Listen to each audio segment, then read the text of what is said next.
नमस्कार, मैं शानवी त्रिपाठी। आप देख रहे हैं फास्ट न्यूज इंडिया। यूपी के प्रतापगढ़ के रानीगंज में केंद्रीय बजट 2024 को लेकर विधानसभा चौपाल का आयोजन किया गया। बभनमई स्थित प्रेम साधना पैलेस में आयोजित इस कार्यक्रम में भाजपा जिलाध्यक्ष आशीष कुमार श्रीवास्तव मुख्य अतिथि के रूप में शामिल हुए। नेताओं ने बजट को विकसित भारत के संकल्प को साकार करने वाला बताया। रानीगंज तहसील क्षेत्र के बभनमई में केंद्रीय बजट 2024 को लेकर विधानसभा स्तरीय चौपाल का भव्य आयोजन किया गया। कार्यक्रम में बड़ी संख्या में भाजपा पदाधिकारी, कार्यकर्ता और स्थानीय नागरिक मौजूद रहे। मुख्य अतिथि भाजपा जिलाध्यक्ष आशीष कुमार श्रीवास्तव ने कहा कि केंद्रीय बजट 2024 प्रधानमंत्री नरेंद्र मोदी के विकसित भारत के संकल्प को आगे बढ़ाने वाला बजट है। उन्होंने कहा कि ये बजट किसानों, युवाओं, महिलाओं, व्यापारियों और मध्यम वर्ग के लिए नई संभावनाओं के द्वार खोलता है और आत्मनिर्भर भारत को मजबूत करता है। कार्यक्रम की अध्यक्षता कर रहे पूर्व विधायक अभय कुमार धीरज ओझा ने बजट को सामाजिक न्याय और आर्थिक सशक्तिकरण का प्रतीक बताया। उन्होंने कहा कि ग्रामीण विकास, शिक्षा, स्वास्थ्य और रोजगार पर विशेष फोकस किया गया है, जिससे आम जनता को सीधा लाभ मिलेगा। ये आयोजन पंडित दीनदयाल उपाध्याय के समर्पण दिवस के अवसर पर किया गया, जहां अंत्योदय की भावना को आगे बढ़ाने का संकल्प लिया गया। कार्यक्रम में पूर्व युवा मंडल अध्यक्ष संजय मिश्रा, मंडल अध्यक्ष पुष्पा देली, ब्लॉक प्रमुख सत्यम ओझा सहित कई पदाधिकारी और कार्यकर्ता मौजूद रहे। देखिए प्रतापगढ़ से विशाल रावत की रिपोर्ट।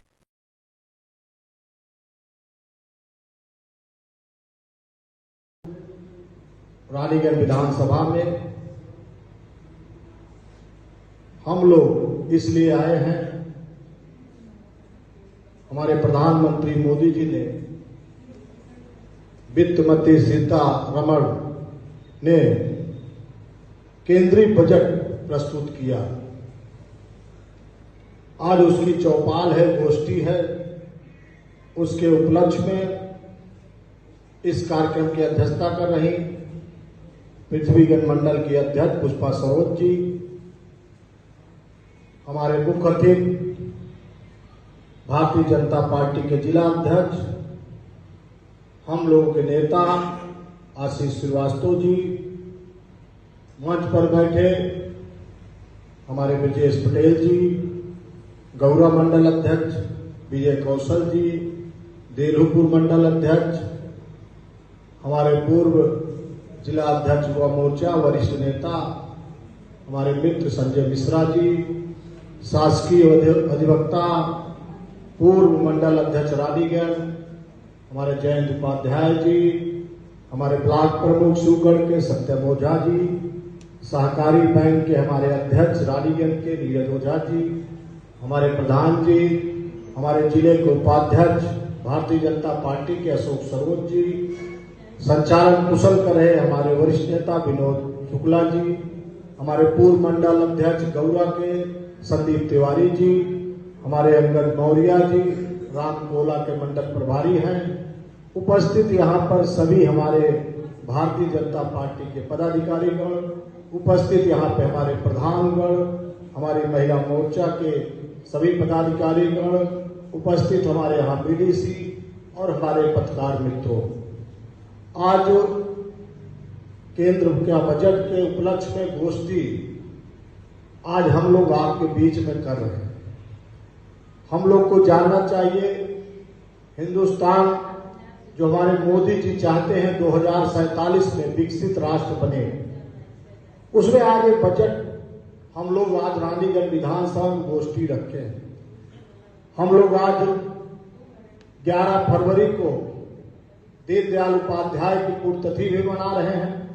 हमारे जिला अध्यक्ष अभी प्रतापगढ़ में दीनदयाल उपाध्याय जी की पुण्यतिथि मनाकर हम लोगों के बीच में आए। निश्चित दीनदयाल उपाध्याय जिन्होंने इस हिंदुस्तान में हम लोग को प्रेरणा देने के काम किए थे, आज उनके ही जो किताब लिखी गई थी उसके ही कारण आज हमारे मोदी जी, प्रधानमंत्री जी गरीब को कैसे न्याय मिले, गरीब को कैसे हर चाहे आवास हो, चाहे शौचालय हो, चाहे सड़क की सुविधा हो, अंशुमान भारत का कार्ड हो, कैसे गरीबों को मिले वो अंत्योदय जो हमारे दीनदयाल उपाध्याय की सपना था, आज हमारे प्रधानमंत्री मोदी जी कर रहे हैं। ऐसा ही बजट हमारे हिंदुस्तान में प्रस्तुत किया। इसलिए हम लोग को दीनदयाल उपाध्याय नहीं भूलना चाहिए। हम लोग तो प्रेरणा स्रोत रहे दीनदयाल उपाध्याय, और इनकी पुण्यतिथि धूमधाम से आज मनाई जा रही है। और इसी दिन हम लोग गोष्ठी भी रखे हैं बजट पे। हमारे मोदी जी जो हमारे उत्तर प्रदेश में हाई स्पीड ट्रेन चलाएंगे, ये मामूली काम नहीं है। जो चाहे हमारा प्रयागराज हो, प्रतापगढ़ के बगल प्रयागराज है, लखनऊ हो, आगरा हो, गाजियाबाद हो, नोएडा हो, सभी को कनेक्टिविटी जोड़ेंगे कि सब लोग जब हिंदुस्तान में आएंगे, हाई स्पीड ट्रेन से जब चलेंगे तो हिंदुस्तान का भी विकास होगा और आप जल्दी पहुंच जाएंगे अपने कर्तव्य। ये काम अगर किसी सरकार ने किया, हमारे मोदी जी कर रहे उत्तर प्रदेश।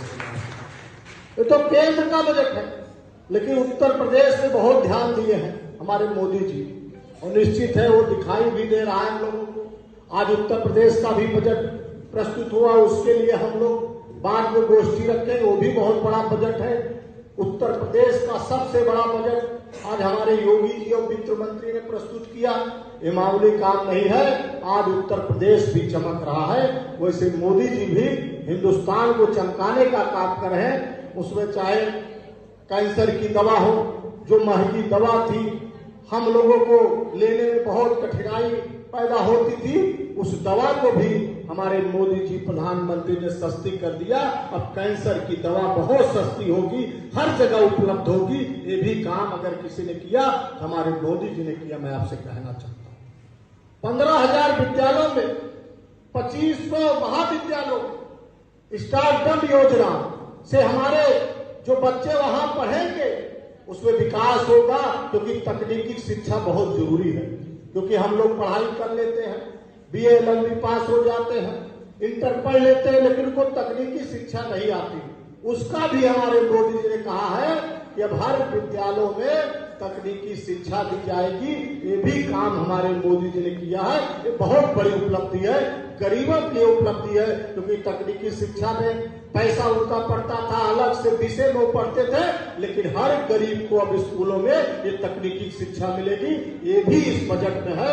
ये भी बहुत बड़ी उपलब्धि है। सबका साथ सबका विकास कैसे होगा, ये भी मोदी जी ने किया है। आपको कहना, इसके हम लोग अलग योजना अलग पढ़ते थे, लेकिन मोदी जी ने कहा महाविद्यालय में होना चाहिए। ये भी काम इस बजट में है। मैं आपसे कहना चाहता हूँ ऐसे और से बजट किसानों के लिए भी मोदी जी ने बजट किया है।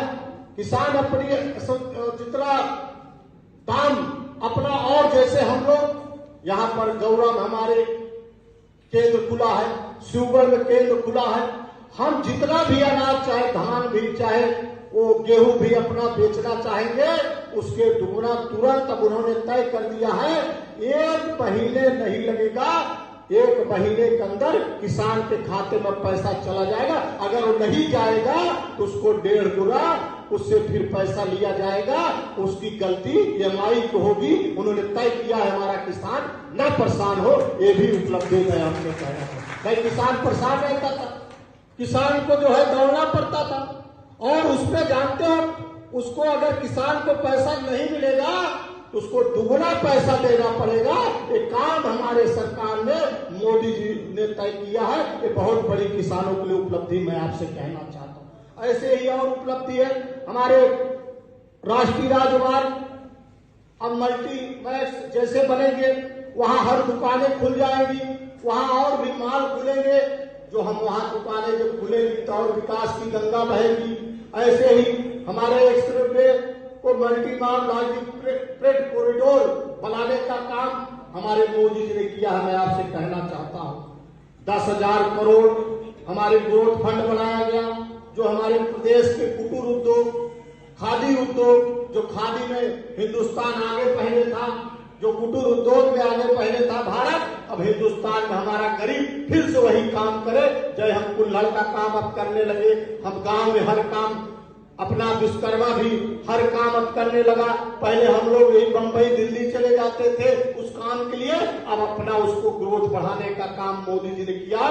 कुटीर उद्योग वहीं पर खोलकर उसके लिए सरकार पैसा भी फंड देगी, अपना काम करे। विश्वकर्मा योजना से आपने देखा बहुत से लोगों ने पैसे को मिला। दूसरी बात मैं आपसे कहना चाहता हूँ, शक्ति योजना 10 करोड़ बायो फार्मा, ये बहुत बड़ी उपलब्धि है। इसके लिए भी हमारी मोदी सरकार ने काम किया। पूर्वांचल बुंदेलखंड के मुख्य धारा में लाने के लिए 2026-27 का अलग से बजट हमारे पूर्वांचल लोगों को किया। हम लोग पूर्वांचल में रहते हैं ना, कहाँ रहते हैं हम लोग? पूर्वांचल हम लोग का है। इसमें अलग से बजट हम लोग को देने का काम हमारे प्रधानमंत्री जी ने दिया है। इससे रोजगार निवेश पैदा होंगे, रोजगार का अवसर पैदा होगा। ये भी मोदी जी ने किया। मैं आपसे कहना चाहता हूँ, हमारा कृषि में AI तकनीक ले आती है। AI क्या होता है, जाना वहीं पर गए आप और आपकी तकनीकी खेती हो रही है, वहीं से आप मोबाइल पर उसको खींच के भेज देंगे तो आपको अलग से वहां पर जितने उत्तर प्रदेश किसानों को उत्पादकता आय दोनों बढ़ेगी। मौसम होगा, बाजार, जब आपको मौसम की जानकारी आपको AI से मिल जाएगी, कब बारिश होगी, कब आंधी आएगी, कब जो है ओला पड़ेगा, आप वही मोबाइल से देख लेंगे, उसमें आपको सब दिखाई देगा। इसलिए आप जान जाएंगे इस दिन मौसम खराब है, इस दिन नहीं खराब रहेगा, आपको जानकारी मिलती रहेगी। ये भी मोदी सरकार ने बहुत बड़ी उपलब्धि है किसानों के लिए। ये भी आप लोग को बधाई देना चाहिए, मोदी जी को ताली बजाकर बधाई देना चाहिए, जो किसानों के लिए सोचे, हर लोगों के लिए सोचे। और हमारे जितने और भी योजनाएं हैं जो मोदी जी ने किया है, मैं आपसे बताना चाहता हूँ। हमारा हर जिले में, प्रतापगढ़ भी जिला रहेगा तो गर्ल्स हॉस्टल बनेंगे। हमारी बेटी पढ़े, उनको गर्ल्स हॉस्टल में सुविधाएं मिले, वो परेशान रहती हैं बिटिया। जहां आप प्रयागराज में पढ़ाना जाते हैं, आप जो है दिल्ली भेजते हैं, आप लखनऊ भेजते हैं, बनारस भेजते हैं, लेकिन हमारे मोदी जी ने तय किया है कि हर जिले में एक गर्ल्स हॉस्टल बने, हमारी बिटिया वहां पढ़े और फ्री पढ़े।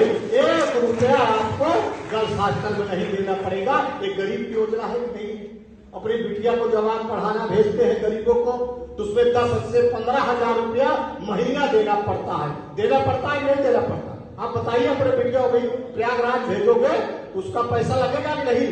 लेकिन अब मोदी जी की सरकार ने तय किया है, बिटिया चाहे जिस जात की होगी, गरीब है तो उसको गर्ल्स हॉस्टल मिलेगा, चाहे प्रतापगढ़ में पढ़ेगी, चाहे प्रयागराज में पढ़ेगी। ये भी करने का काम हमारे मोदी जी ने किया है। पर्यटन और रोजगार 10,000 टूर गाइड प्रशिक्षण दिया जाएगा। उसमें काशी, अयोध्या, मथुरा और प्रयागराज जैसे धार्मिक पर्यटन केंद्रों पर प्रशिक्षण दिया जाएगा। प्रशिक्षण शुल्क को अवगत कराया जाएगा। जो योजनाएं हम लोग को बताएंगे और उस पर्यटन में रोजगार का बढ़ावा मिलेगा, आपको ट्रेनिंग दिया जाएगा। आप ट्रेनिंग से कुछ भी कुटीर उद्योग कुछ भी गाड़ सकते हैं, उसके लिए सरकार पैसा देगी। औद्योगिक क्लस्टरों का आधुनिकीकरण होगा, जिसमें 200 पुराने औद्योगिक क्लस्टरों का आधुनिकीकरण सरकार करेगी। ये उत्तर प्रदेश में ज्यादा रहेगा। हमारे उत्तर प्रदेश के लिए बजट है। हमारे यहाँ औद्योगिक क्षेत्र जो है, जो पुराने पड़े हैं, उसको भी अब सरकार बनवाएगी और उसमें जो है उद्योग की नई तकनीक जैसे जापान में जो तकनीकें हैं, विदेशों में जो तकनीक है, चाइना में जो तकनीक है, वो तकनीक अब यहाँ आकर हम लोग को उद्योगों को बढ़ाने के लिए प्रशिक्षण दिया जाएगा। आप अपना काम यही से आप बना लेंगे सामान, जैसे समूह बहनें भी जो सामान बनाती है, यही से आपका सामान बन जाएगा और आपकी सप्लाई हो जाएगी पूरे हिंदुस्तान में, नहीं विदेशों में बैठकर यही से सप्लाई करेंगे, आपके खाते में पैसा आ जाएगा। ये काम अगर किसी सरकार ने किया, हमारे मोदी जी की सरकार ने किया। मैं आपसे कहना चाहता हूँ, ऐसे बहुत से हमारे शहरी व्यवस्था के लिए, मजबूती के लिए काम किया गया, रोजगार के स्तर के लिए बहुत से काम हमारे जो कर रही है मोदी सरकार, उसके लिए हम लोग का एक बजट है। बिजली के लिए काम हो रहा है, सड़क के लिए काम हो रहा है, पर्यटन के लिए काम हो रहा है, युवाओं के लिए काम हो रहा है, महिलाओं के लिए काम हो रहा है। ये काम अगर किसी सरकार ने किया है, हमारे प्रधानमंत्री मोदी जी ने किया है। सभी को ध्यान रखकर ये बजट प्रस्तुत किया गया है। इसलिए आपको इस बजट का समर्थन करना चाहिए और आप जाकर इस बजट को गली गली गांव गांव में आपको बताना है। प्यारे भाइयों, यहाँ प्रधानगढ़ भी आए हैं, हमारे कार्यकर्तागण आए हैं, महिलाएं आई हैं, सबको इस बजट को आपको बताना है कि गरीबों के लिए बजट है, ये आपके लिए बजट है। अगर इस बात को बचाओगे तो जनता समझेगी।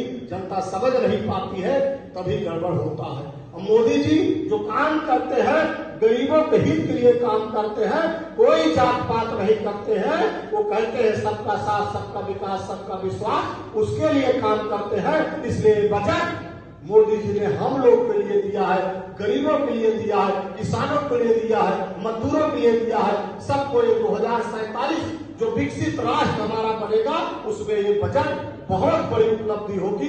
2047 हिंदुस्तान अपने पैरों पे खड़ा मिलेगा, एक एक गांव में सब अपने पैरों पे खड़ा मिलेंगे, सब रोजगार करते मिलेंगे, सब बराबर का हक देने का काम हमारे मोदी जी की सरकार कर रही है और ये आपको दिखाई भी देगा। सब बराबरी पे आ जाएंगे। 2047 के जो मोदी जी ने कहा है वो अब दिखाई भी दे रहा है। ये बजट से हम लोग समझ गए हैं कि जो सपना देखे हैं मोदी जी 2047 को विकसित राष्ट्र बनाने के लिए, वो बजट पे पूरा कर रहे हैं। ऐसे जब 27 का बजट आएगा तब आप देखिएगा। इसलिए मोदी जी हरदम कुछ न कुछ काम ऐसे करते हैं जो हम लोग को दिखाई देता है। इसलिए इस बजट का मैं समर्थन करता हूं और अध्यक्ष जी का आप आए, अपना कीमती समय हम लोग को दिया और ये कार्यक्रम